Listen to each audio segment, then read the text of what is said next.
Dear students, today we discuss a poem Goodbye Party for Miss Pushpa T.S. This is a very Indian poem in English written by Nizim Izhaki, one of the greatest Indian English poets. Nizim Izhaki is a retired professor of English. He taught both in Mumbai and London. He was a professor emeritus.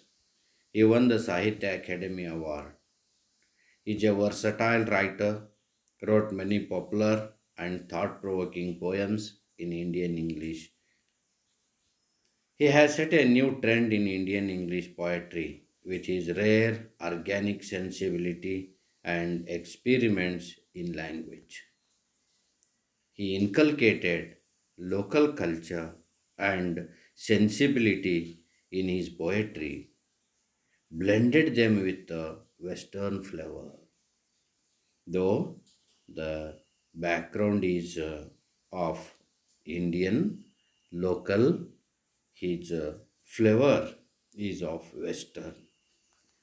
His poems are truly Indian because he wrote in a very Indian English, as we Indian speak English in our own way with the influence of our provincial languages.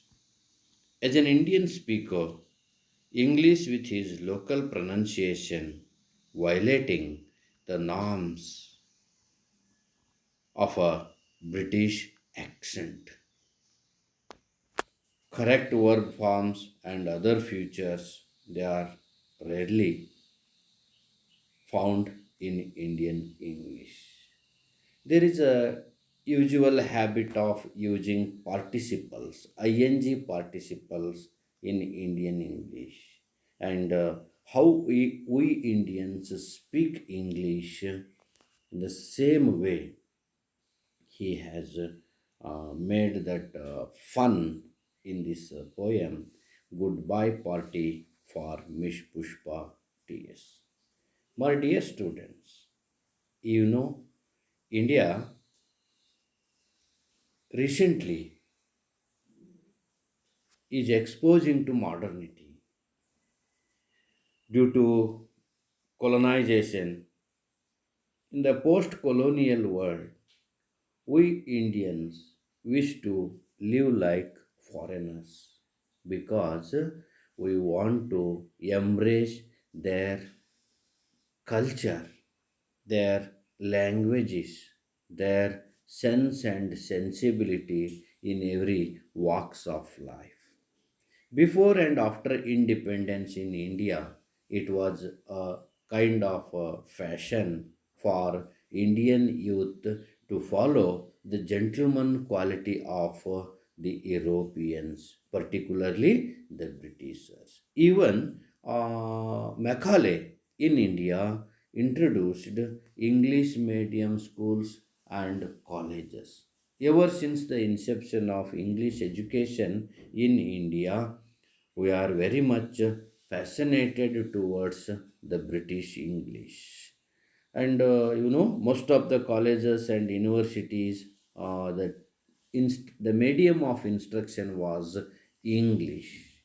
But there was a kind of standardity or purity among the old speakers, the old writers. They almost they try to resemble these British people in their accent because they give more preference to the Anglic English. They pronounce English in the British accent. Truly, they follow RP, received pronunciation, which the British government has provided a model English to the world. But recently, with the wave of globalization, India and other countries also became superpower countries.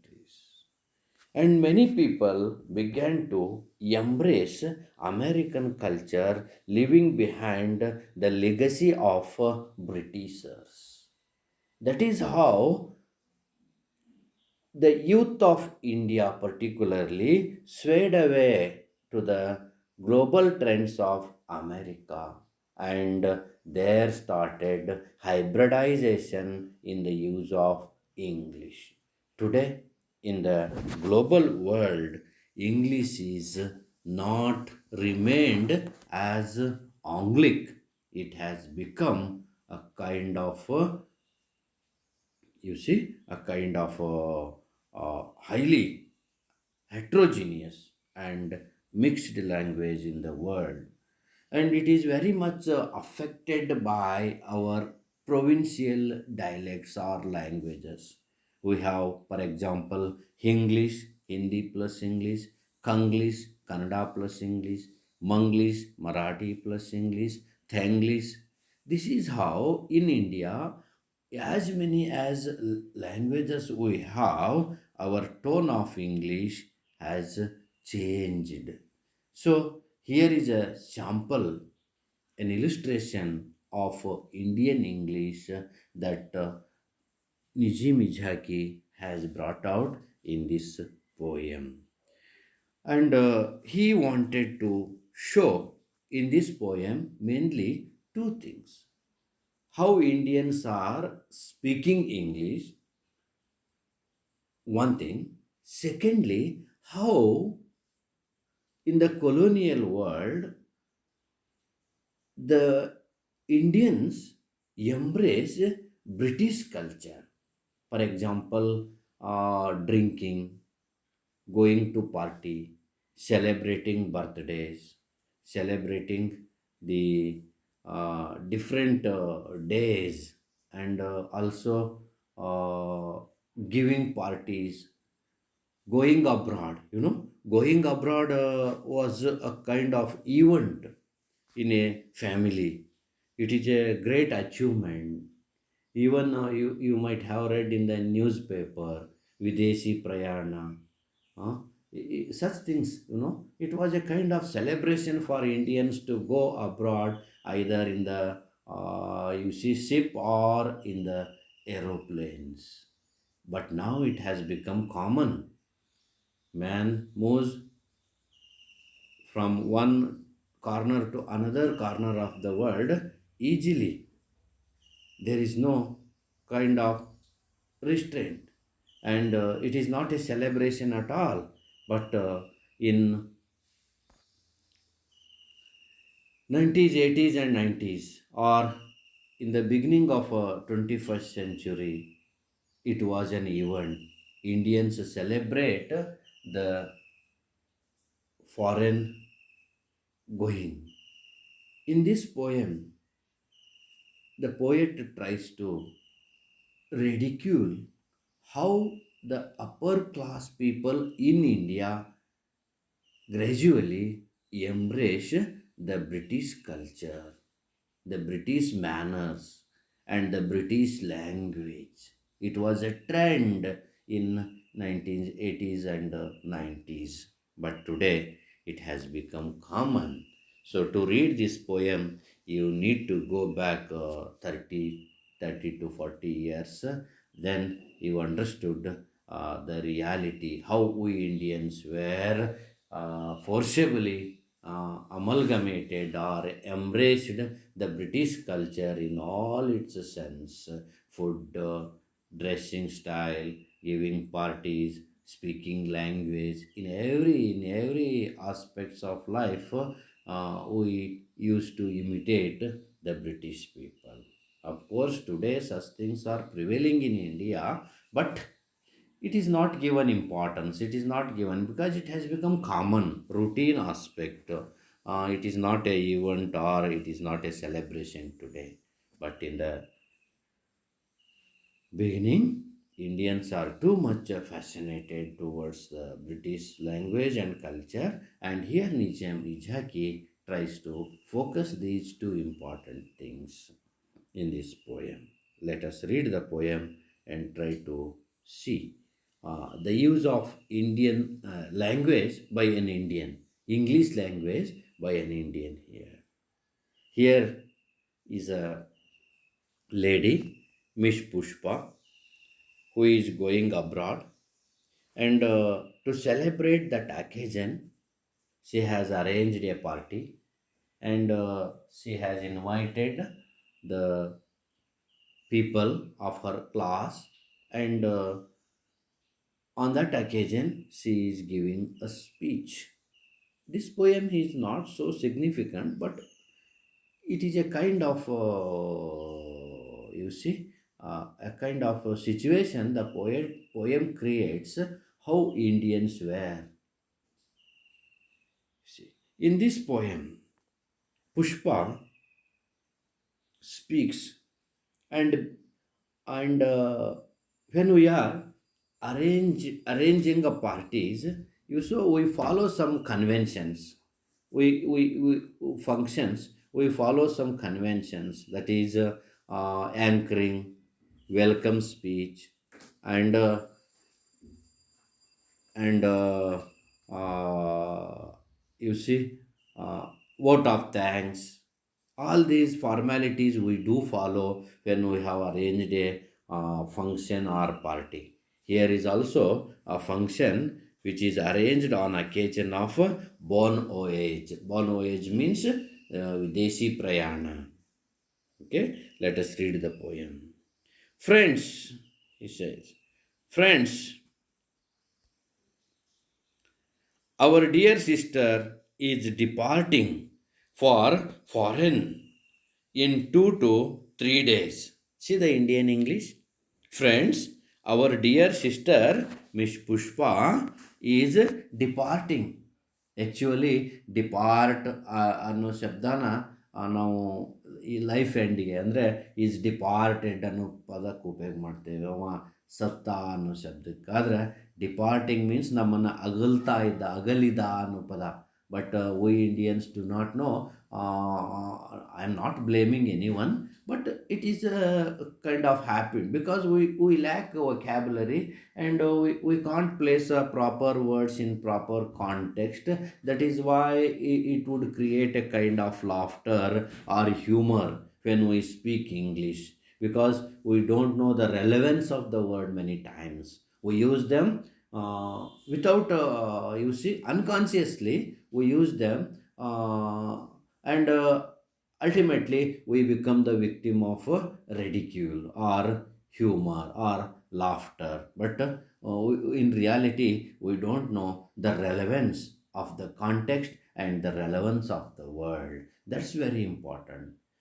The relevance of the vocabulary in the speech or writing is more important. But here, like true Indian English, the poet has written this poem. See the address of his friend. The function is going on. He is addressing the audience, and he is speaking of Miss Pushpa. He says, friends, our dear sister is departing for foreign. Actually, he should say she is visiting foreign. She is going abroad in 2 to 3 days.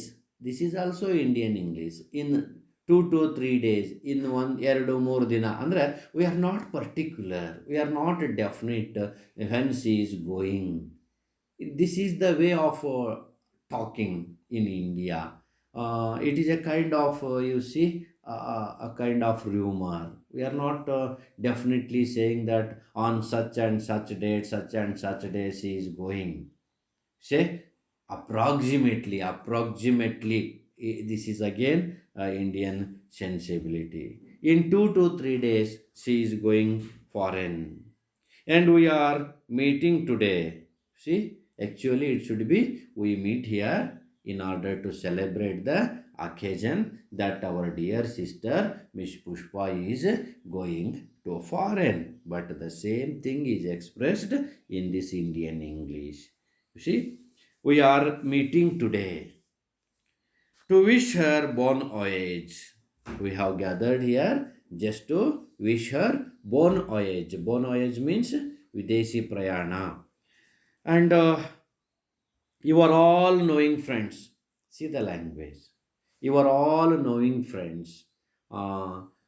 B plus ing participle form is common in our Indian English. The same thing the writer here tries to say. You are all knowing friends. What sweetness is in Miss Pushpa. See, he wants to say that Miss Pushpa is a very good lady, but the relevance of the word is again missing here. He should use the word that she is very honest, she is very good, but he says sweetness. What sweetness is in Miss Pushpa? I don't mean only external sweetness, but also internal sweetness. See the relevance of the words here. The poet wants to, the speaker here wants to say that Miss Pushpa is very, very talented. She is very good at heart as well as in her social life. She is internal and external means inwardly she is also good and socially she is also good. That's what he wants to say. But he says in this word, I am not speaking only of external sweetness but also internal sweetness. Miss Pushpa is smiling and smiling, even for no reason, but simply because she is feeling. See the language. Again, the ing participles are more in the speaker's words. He says that Miss Pushpa is very happy. She is filled with pleasure because she is going abroad. That is a great event on those days, and she is filled with pleasure. She is expressing it by means of her smile. The means she is more happy. The speaker wants to say that she is more happy, but he says that she is smiling and smiling. Note the use of words. Miss Pushpa is coming from very high family. This is again one of the way of introducing the guest.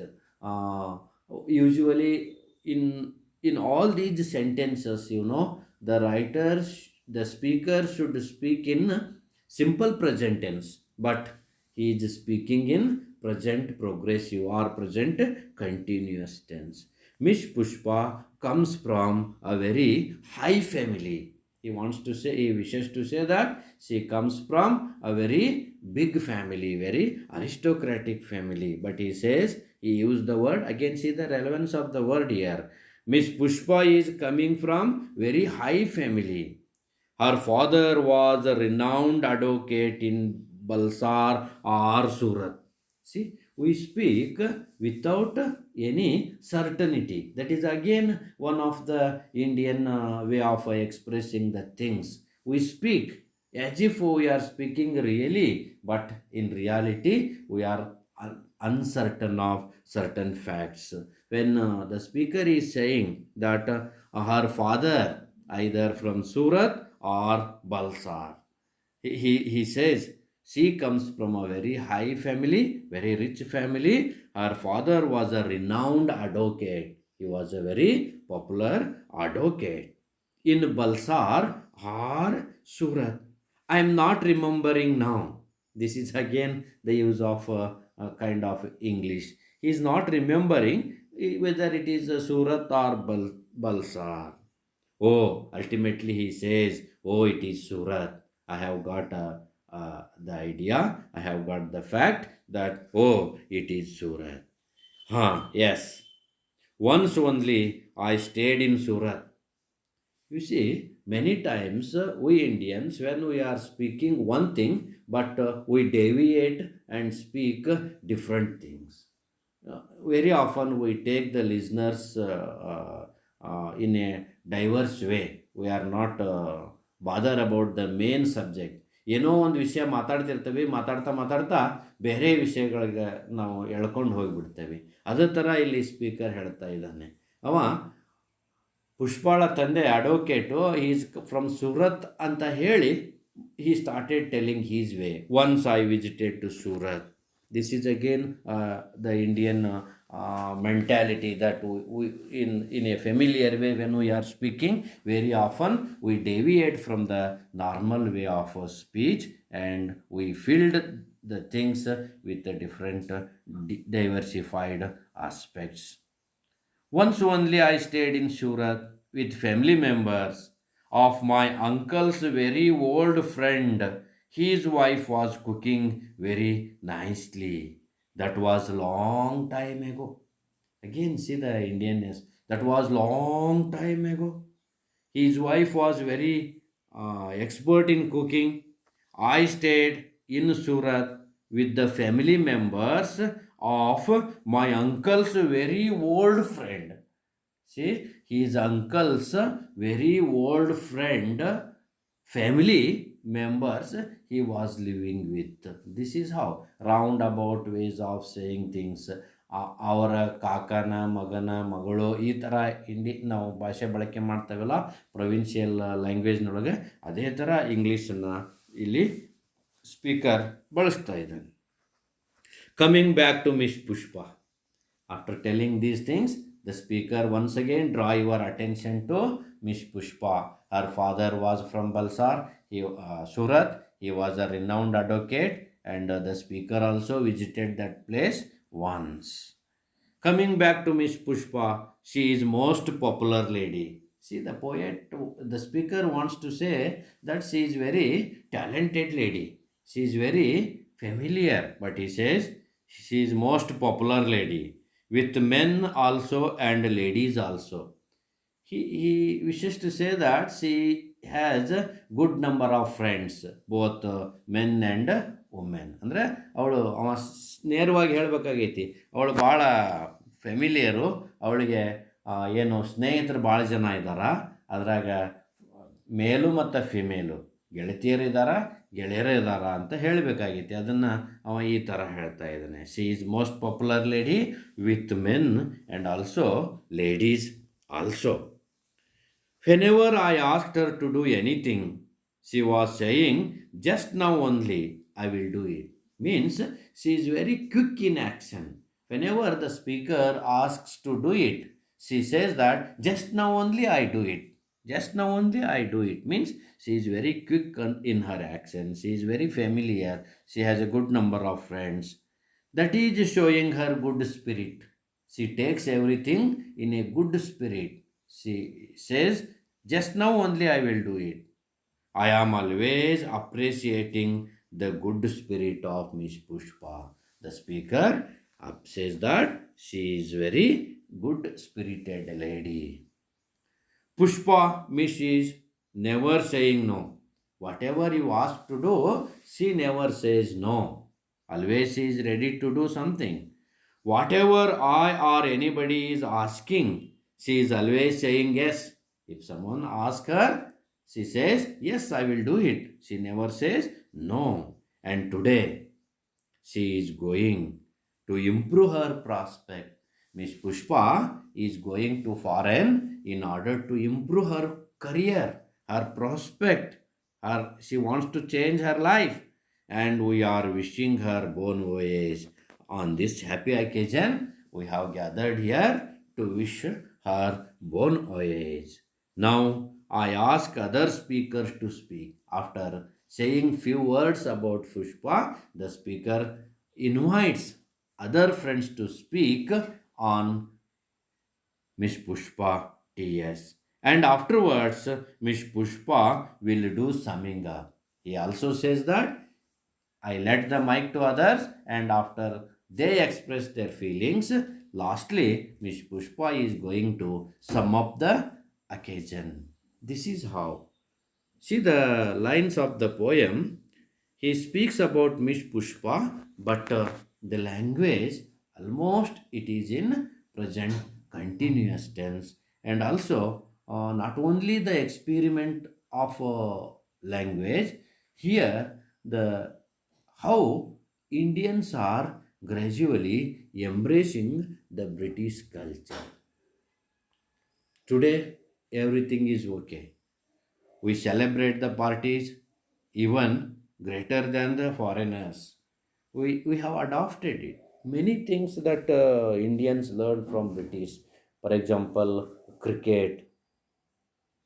You see the clubs, establishment of Indian clubs, English medium education system, even all our constitution is also written with the imitation of the British and American constitutions. In every sense, we embraced these people, and that we find it in our lifestyle. This is a small microscopic, you see, illustration that tells the way we Indians are very much fascinated towards British during and after colonial period. And here you have a very interesting characteristic feature of Miss Pushpa TS, who is even the title TS. This is a Indian way of making. You see, naming. You see, Miss Pushpa TS, first name, second name, third name, surname. This is common in India. In the same way, the poet has used that name in every sense. We The poem proves that how we Indians live, how we speak, what kind of sensibility we have, how social we are, how we are intimate, how we are fascinated towards British culture. Thank you for patience listening.